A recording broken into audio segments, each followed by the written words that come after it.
الرحمن الرحیم السلام علیکم دوستو، ہمارا آج کا موضوعی گفتگو ہے مصر کی رانی کلیوپیٹرا، جس کی خوبصورتی اور حسن کے قصے صدیاں گزر جانے کے باوجود آج بھی اپنی شان و شوکت کے ساتھ بیان کیے جاتے ہیں۔ کہا جاتا ہے کہ وہ مختلف جانوروں کے دودھ سے نہایا کرتی تھی، جن میں بکری سے لے کر گدھی بھی شامل تھے۔ مصریوں کے مطابق وہ حسن کی دیوی تھی، جو کہ کلیوپیٹرا کی روپ میں اس زمین پر ظاہر ہوئی۔ دلچسپ بات یہ ہے کہ اس نے بہت ہی چالاکی سے اپنے حسن کو سیاسی کامیابیاں حاصل کرنے کے لیے بے دریغ استعمال بھی کیا۔ حسین ہونے کے ساتھ ساتھ وہ بے حیائی اور بے وفائی کی ایک تصویر بھی تھی۔ دوستو، آگے بڑھنے سے پہلے ہمیں چاہیے کہ ہم اپنا کنفیوژن دور کر لیں کہ کلیوپیٹرا کا تعلق مصر سے تھا۔ ایسا بالکل بھی نہیں تھا۔ کلیوپیٹرا کے آباء و اجداد دراصل یونانی تھے اور سکندر اعظم کی فوج میں ایک جرنیل تھے۔ سکندر اعظم نے مصر کو فتح کرنے کے بعد مصر میں ایک شہر اسکندریہ کے نام سے بسایا اور یہاں پر اپنے ایک جرنیل کو بطور گورنر تعینات کر دیا۔ سکندر اعظم کی موت کے بعد چونکہ سکندر اعظم کا کوئی جانشین زندہ نہیں تھا، اس لیے اس کی فتح کی ہوئی تمام حکومت اس کے جرنیلوں میں تقسیم ہو گئی۔ چنانچہ مصر اس کے جرنیل بطلی بوس کے حصے میں آیا اور یہاں سے شروعات ہوئی۔ مصر پر بطلی بوس کی حکمرانی کی۔ بطلی بوس حکمران شروع میں ہی بہت عقل مند اور قابل تھے، اس لیے انہوں نے اسکندریہ کو یورپ اور ایشیا کے بڑے بڑے شہروں کی صفوں میں لا کھڑا کیا۔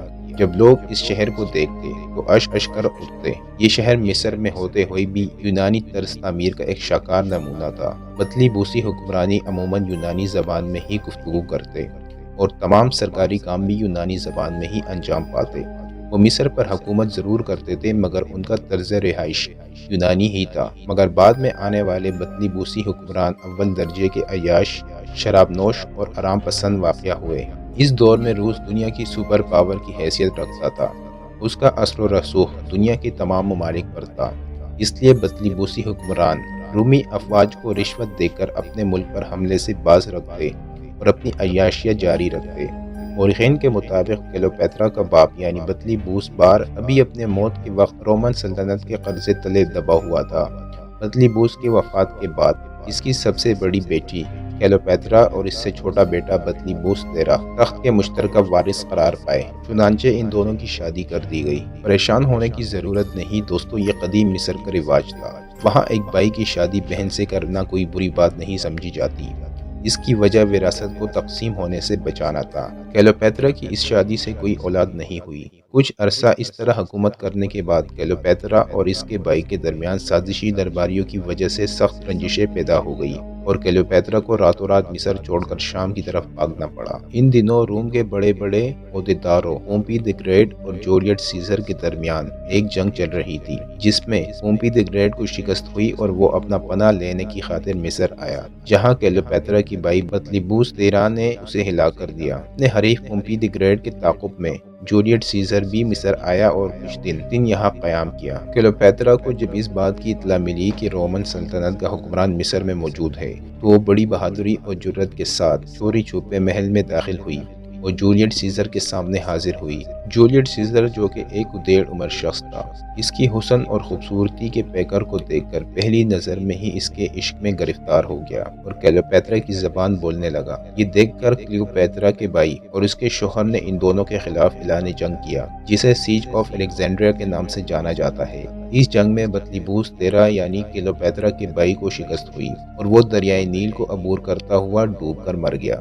اس کے مرنے کے بعد کلیوپیٹرا مصر کی مختار خل بن گئی، لیکن اسے اپنے خاندانی رسم و رواج کے مطابق حکومت کرنے کے لیے اپنے سب سے چھوٹے بھائی بطلی بوس سبا سے شادی کرنی پڑی۔ لیکن دوستو، یہ شادی صرف نام کی شادی تھی، کیونکہ ان دنوں کلیوپیٹرا کا اصل شوہر جولیٹ سیزر تھا۔ جولیٹ سیزر کو کلیوپیٹرا اتنی پسند آئی کہ اس نے کلیوپیٹرا کے ساتھ رہنے کے لیے پورا روم اپنے ایک جرنیل مارک انٹونی کے حوالے کر دیا اور خود دن رات کلیوپیٹرا کے ساتھ عیاشیوں میں مشغول ہو گیا۔ جولیٹ سیزر کلیوپیٹرا کے حسن کا اس قدر دیوانہ ہو گیا تھا کہ وہ اسے صرف مصر ہی نہیں پورے روم کی رانی بنانا چاہتا تھا۔ ان عیاشیوں کے سبب کلیوپیٹرا کے ہاں جولیٹ سیزر کے ایک بیٹے کی پیدائش ہوئی۔ تقریباً 2 برس کلیوپیٹرا کے ساتھ رہنے کے بعد جولیٹ سیزر کچھ بغاوتوں کو کچلنے کے لیے دوبارہ روم روانہ ہوا۔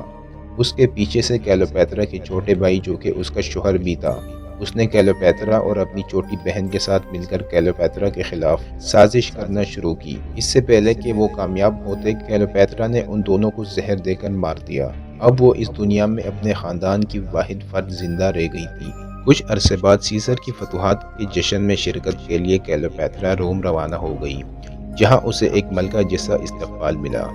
قریب تھا کہ کلیوپیترا ملکہ روم بن جاتی، مگر مرحوم پومپئی کے کچھ وفادار ساتھیوں نے سیزر کو قتل کر دیا۔ اب کلیوپیترا کے پاس ملکہ روم بننے کا صرف ایک ہی طریقہ کار رہ گیا تھا، وہ یہ کہ اس کا بیٹا سیزرائن روم کا حاکم بن جائے۔ اس مقصد کے لیے اس نے روم کے سب سے طاقتور جرنیل اور جولیٹ سیزر کے داماد مارک انٹونی کو اپنے حسن کے جال میں پھنسا لیا۔ مورخین کے مطابق مارک انٹونی سے کلیوپیترا کو 3 بچے ہوئے۔ مارک انٹونی کلیوپیترا کے حسن کا ایسا دیوانہ ہوا کہ اس نے جولیٹ سیزر کے بیٹے اور اپنے ہی سالے اکٹینین کے خلاف اعلان جنگ کر دیا۔ یہاں مارک انٹونی اور کلیوپیترا کی مشترکہ افواج کو اکٹینین نے عبرتناک شکست دی، جس کے بعد مارک انٹونی نے خودکشی کر لی۔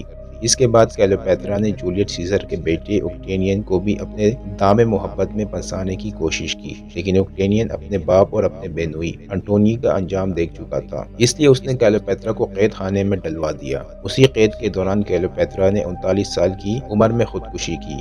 اس کی موت کے بارے میں اب تک لاتعداد باتیں کہی جاتی ہے۔ کوئی کہتا ہے کہ اس نے خود کو ایک سانپ سے ڈسوا لیا تھا، کوئی کہتا ہے کہ اس نے زہریلی جڑی بوٹیاں کھا کر اپنی جان دی، لیکن یہ بات طے ہے کہ وہ حسین ہونے کے ساتھ ساتھ بہت چالاک اور بہادر بھی تھی۔ اگر سیزر نہ مرتا تو اس نے قریب روم کو اپنے قبضے میں کرنے کا سارا انتظام مکمل کر لیا تھا، جو کہ بڑے جانباز نہیں کر پائے تھے۔ دوستو، اس کے ساتھ ہی آج کی اس ویڈیو کا اختتام ہوتا ہے۔ مزید اس طرح کی ویڈیو کے لیے ہمارا چینل سبسکرائب کرنا نہ بھولیے۔